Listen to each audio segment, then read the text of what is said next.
My ex-husband's new wife called me 3 weeks ago and said she just realised her daughter's birthday was on my week. She asked me to please bring my son to the party or drop him off the night before and they'd bring him back the following day. She was very entitled about it. She presented me with 2 options when I didn't have to do either. I said I would think about it and she got huffy and said that he had to be at his little sister's party. I said I would think about it and she continued to argue, so I hung up.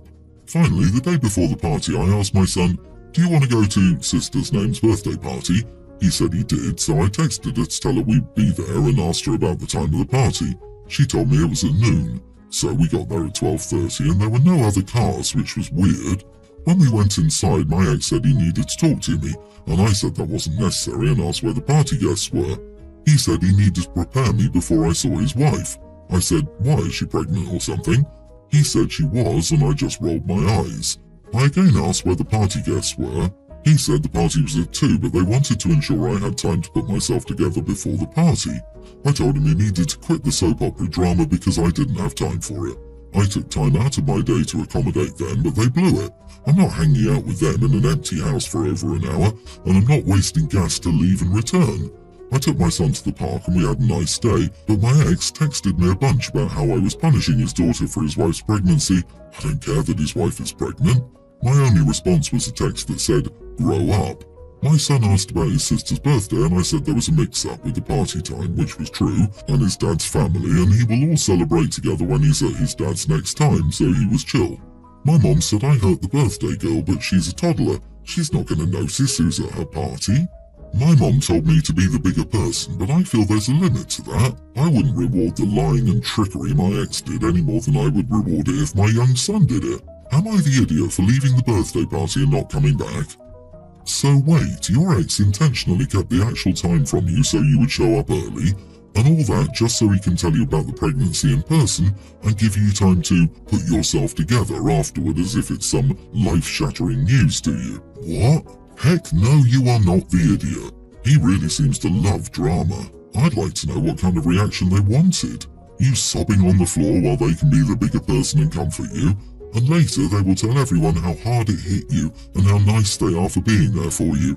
Whatever weird kind of dream they had about this did not work. They could have been normal and told you the actual time.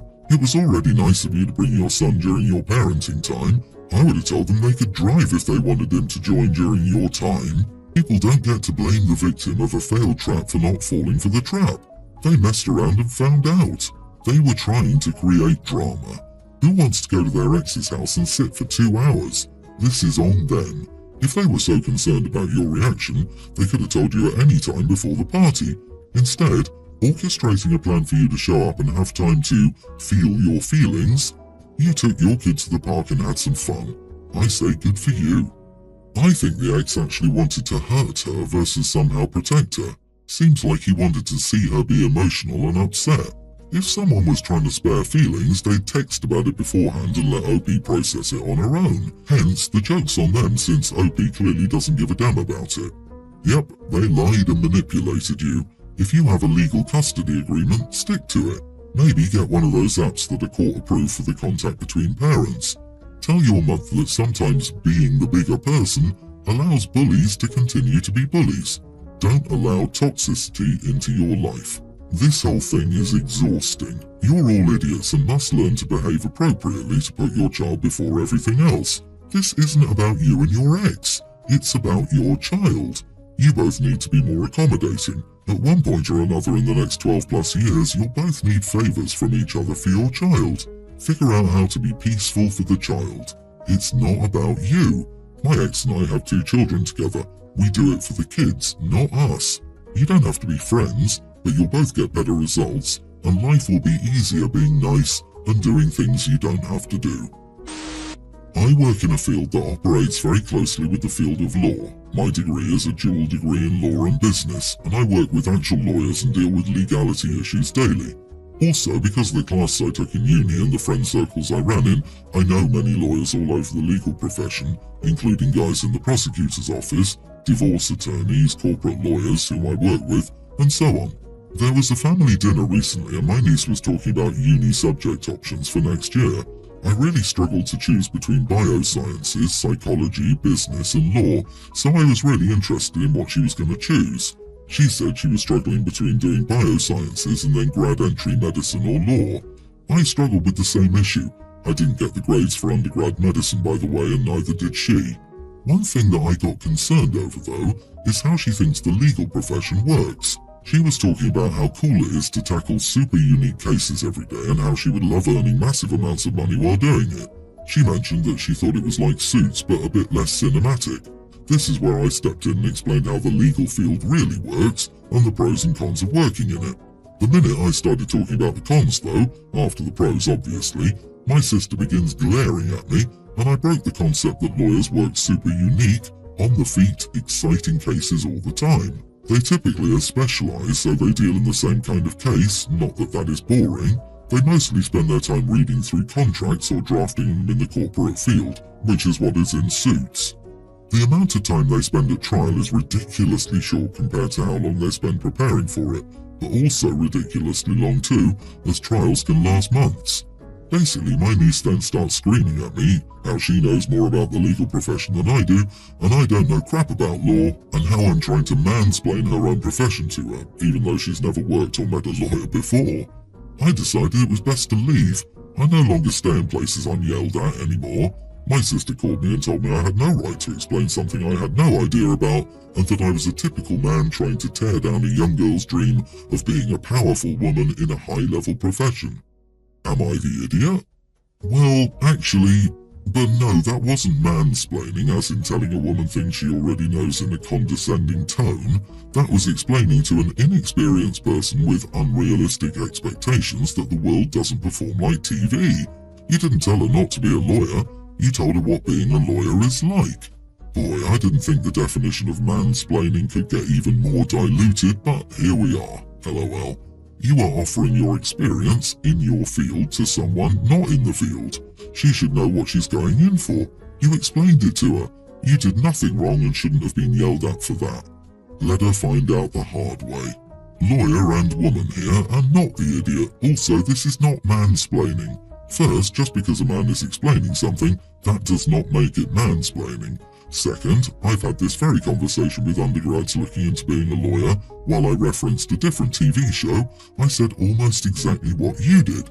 I've been licensed for almost 25 years, and I can tell you without reservation that being a lawyer isn't really about arguing or doing cool, exciting crap, and I've done both litigation and in-house corporate work. Much of it is interesting if that's what you like. Yep, I'm a nerd, so I like it, but it's not revealing or showy. As one colleague and I decided once, we're basically attack librarians. I will preface this by saying that my mother treated my sister and me differently. I was always less than her and she could do no wrong, but she'd always buy my sister everything she wanted while I wore her hand-me-downs. I moved out at 18, worked through college, went no contact with my mom and low contact with my sister, and our paths diverged significantly from there. I now work in a field that pays well while she's a stay-at-home mom. I guess I never quite got over this, and while I know the main idiot is my mother and my sister didn't know any better, I still foster negative feelings towards both of them. I found Tom in a bag as a newborn kitten. He was the only one still alive, and I raised him over summer break when I was 13. Then, when school started, my mother got rid of him, and I had to go to great and extreme lengths to find out where she dumped him. Took me a week to find him, and we've been together ever since. For a few months, Tom hasn't really been okay and has been slowly declining. The vet, however, based on our recent blood panel, was confident that he still has some life left to live and said that he's by far the healthiest geriatric cat she's seen in a while. Thus, we decided to try out surgery to improve his quality of life even though he's 21. This surgery comes with a price tag. I'm not in the US, but it's around 3 months' worth of minimum wage in my country. It won't set us back much, hardly an inconvenience, but we'll be frugal just in case complications happen. He's scheduled for Monday, fingers crossed. Anyway, my sister dropped by on Sunday, which was strange. We haven't spoken since she messaged me a Merry Christmas gif on Facebook. Looks like her husband jumped onto the NFT bandwagon and they're broke and a few months behind on the mortgage, and asked if I could help her out with the payments since they're at risk of becoming homeless. I said I was sorry she was going through this, but this wasn't a good time for me either, and I listed the reasons above. I do not want to ever be in a situation where my cat's life depends on $100 that I cannot afford to pay. I suggested she get a job and maybe downsize or move in with our mother while they get back up on their feet. She didn't take this well, called me names and a crazy cat lady that's going to end up alone, plus some other nice words. I kicked her out. My mother and other relatives have been spamming me throughout the week for being heartless and caring more about an animal than my own flesh and blood. My husband says I could have just given her some cash to avoid the drama, and he's right. I could have. This is why I feel like I might be the idiot. In the end, the main reason I chose not to help was due to my childhood baggage. Am I the idiot? Not the idiot. My mother and relatives have been spamming me for being heartless and caring more about an animal than my own flesh and blood. There is a reason why you go low contact with a lot of your family. They all think they're entitled to your help. Also, what's stopping your mom and these other family members from helping your sister out? OP, block these people and go no contact with your sister. You have something going on that requires a lot of money. You can't afford to pay your sister's mortgage simultaneously. You offered multiple solutions on how they can get out of the mess they've made, and none of that was good enough. Their mistakes are not yours to fix. Pro tip: no is a complete sentence. Bonus pro tip: life is hard enough. Don't pick up baggage that's not yours. Funny how family members only come out of the woodwork when they need money. You don't owe them anything and your sister can get a job. Take care of your cat. He was there for you and you should be there for him. I, male 52, was with my ex for 5 years and married for 3 of those. She, 43, had 2 children from a previous relationship. She was receiving child support from her ex and we only married after she stopped getting alimony. Her kids were part of my life from ages 10 to 14. We were on good terms, but they had a father, and they were on good terms with him as it should be. They were civil and well behaved when they spent time with us. I've never had kids and didn't ever plan on having kids, so it was a new experience for me. It was interesting, but I was happy I dealt with them when they were already partly grown. My relationship with their mom didn't last, unfortunately.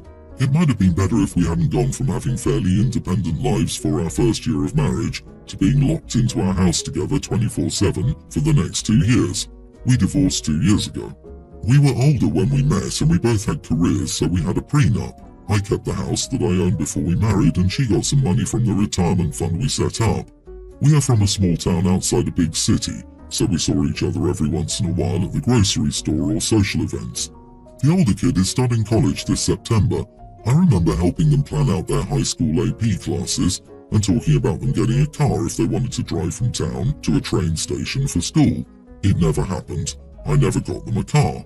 Now they're starting college and I saw my ex-stepdaughter and she asked if I was still planning on helping her out. I said no, my help was kind of contingent on me being in a relationship with their mom. She got upset and said that the help she got from her father was independent of his relationship with her mom. I did not want to have this conversation or explain to an 18-year-old girl exactly why I wasn't willing to drop a few $1,000s on a kid I had no real connection to. I'd only seen her 6 or 7 times since the divorce. Then my ex called me up and said I was an idiot for going back on a promise to her daughter. I couldn't believe I had to explain to her why I didn't owe her kid anything. Am I the idiot? How does she not understand the difference between her father's responsibility to her versus her mother's ex-husband's responsibility to her? She's 18, not a young child. OP, not your circus, not your monkeys. You are not the idiot. LOL, and the ex is the main attraction in her circus. Also, I'm not sure how this kid will cope in college with reasoning skills like that. OP, you were only together 5 years, and the kid's father was involved, so why isn't her dad helping? Your first red flag should have been not marrying you until her alimony run out. People these days never cease to amaze me. I had this same thought. I also wouldn't be surprised if Mom was telling her that OP would still be helping out. She should be providing for her own child. You are a legal stranger and have no reason to do anything for these kids. How ridiculous. I, female 27 and white, and my husband 30 is Mexican. We have an infant who looks exactly like my husband did when he was a baby, but with paler skin. He has the same dark brown curly hair and dark brown eyes. My mom loves my husband and son, and she's always supported our relationship. But recently she's commented about my son looking nothing like me. She says things like, "It's too bad he doesn't look more like you," and "You can't even tell that he's your son." We gave our son a Hispanic name, Mateo, but sometimes we call him Matty. So my mom always says, you should have just named him Matthew, which is just the white version of his name. So I usually just ignored it until she said, he already looks Mexican and has a Mexican last name, so the least you could have done is given him a white name. And so I finally snapped. She flipped out and got super defensive. She said she just wanted him to look more like me because I'm beautiful. I told her that my son was perfect the way he was. I understand her wanting my son to look like me, but she specifically said she had a problem with him looking Mexican and having a Mexican name, so I know it's more than that. She just wants him to look white. Am I the idiot for yelling at my mom? Not the idiot, and you're right. Your son is perfect the way he is. Your mother is risking her relationship with her grandson by not appreciating him, and that's nobody's fault but hers. You did the right thing to stick up for your son, and I'm sure your husband also appreciates it. Also, Mateo is a beautiful name. She just wants you to do things the white way. I mean, the right way, haha. Jokes aside, she's definitely the idiot. Also, he's only a baby. There's a lot of growing to do. Who knows what features of yours will look more prominent as he ages? I gave birth to my baby daughter 6 months ago. She looks nothing like me, so I tell people who comment on her looks that my husband cheated and she may not be mine.